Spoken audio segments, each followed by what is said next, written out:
کہ ایک خاص جگہ ایسی ہے اور وہ ہے حرم امام رضا علیہ الصلوۃ والسلام.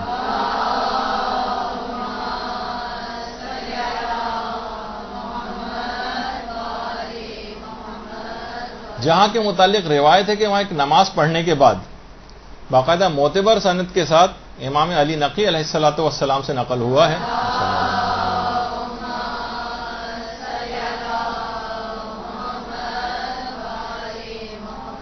کہ جس شخص کو خدا تعالی سے کوئی حاجت ہو تو اسے طوس میں میرے جد بزرگوار کی زیارت کرنی چاہیے.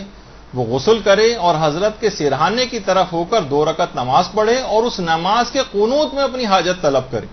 تو وہ لازماً پوری ہوگی، سوائے کہ اس کے کہ اس میں کوئی گناہ یا قطع رحمی کا دخل ہو، کیونکہ امام علی رضا کی قبر شریف جنت کے گھروں میں سے ایک گھر ہے. پس کوئی مومن اس کی زیارت نہیں کرے گا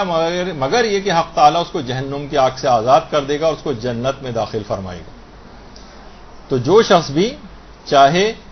کہ اس کی وہاں پر جائے اور جتنی بھی قریب ترین جگہ امام کی قبر سے مربوط ہو